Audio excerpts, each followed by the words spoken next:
مجھے امین شہیدی صاحب نے ابھی درست کیا، اور وہ ایک بڑا غلط العام ہے جو ہم بھی بولتے ہیں اور خود جو ہیں وہ بھی بولتے ہیں، اور صحیح اہل تشیع نہیں ہے، اہل تشیخ ہے.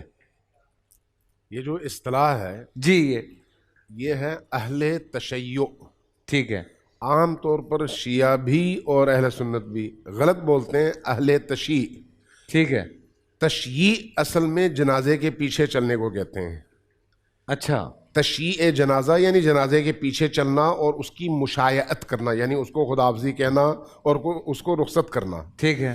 تو یہ اہل تشیع نہیں ہے، اہل تشیع ہے. تشیع یعنی حب، محبت، پیروکاری اور کسی شخصیت سے وابستہ ہونا. ٹھیک ہے. تو یہ جو امیر المؤمنین علی ابن ابی طالب علیہ السلام کی محبت اور ان کو اپنا امام ماننا ہے، اس کے لیے جو لفظ استعمال ہوتا ہے وہ تشیع ہے. احادیث میں بھی اس لیے تشیع ہے. اقبال کا وہ بڑا معروف کلام ہے، میں نے آپ کو سنایا تھا.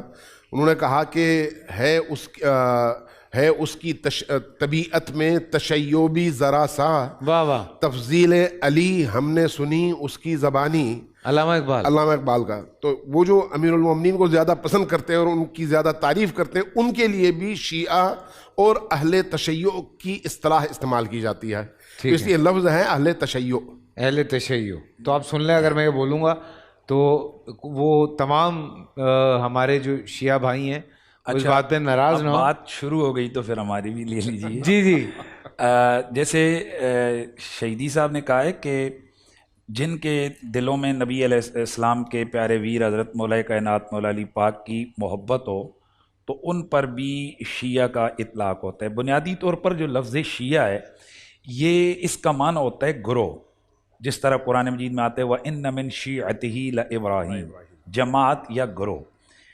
اور اسی طرح جس وقت صحابہ کرام کے دور میں جب مشاجرات صحابہ کا ایک سلسلہ ہوا، صحابہ کرام کے آپس میں معاملات ہوئے، تو اس وقت یہ اصطلاح کھڑی ہوئی تھی. یہ کوئی نئی نہیں ہے. ٹھیک ہے. کہ جو حضرت علی کے ساتھی تھے انہیں کہا جاتا تھا شیعان علی، اور جو حضرت معاویہ کے ساتھی تھے ان کو کہا جاتا تھا شیعان معاویہ.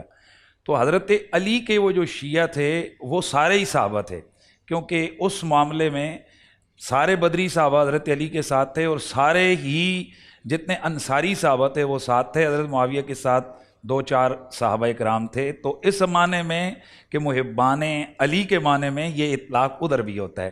اور محدثین کرام کی اصطلاح میں 2 الگ الگ بحثیں ہیں، ایک ہے شیعہ اور ایک ہے رفض.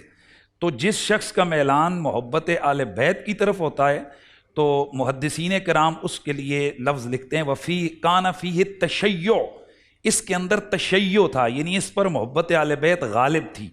اور محدثین کے ہاں جس راوی میں یہ کمال ہو، یہ وصف ہو، تو یہ جرح نہیں تھی، یعنی یہ ایسی نہیں تھی کہ جس سے اس سے روایت لینے میں ہچکچایا جائے، بلکہ رفض کا لفظ وہ استعمال کرتے تھے یا غالین کا لفظ استعمال کرتے تھے، جس کی وجہ سے وہ آل سنت کے محدثین کے ہاں وہ جرح بنتی ہے. تو یہ ابتدائی طور پر یہ جو لفظ ہے یہ انہوں نے کہا کہ حرم بان علی کے حوالے سے، تو یہ محدثین کے ہاں یہ لفظ شیعہ، لیکن چونکہ وہ ایک لفظ موجود تھا تو لیکن ہمارے آج کے عرف میں آج کے زمانے میں یہ ایک الگ سے جماعت کا نام ہو گیا، ایک الگ سے آل سنت اور آل تشیع یہ ایک الگ سے جماعت ہو گئی.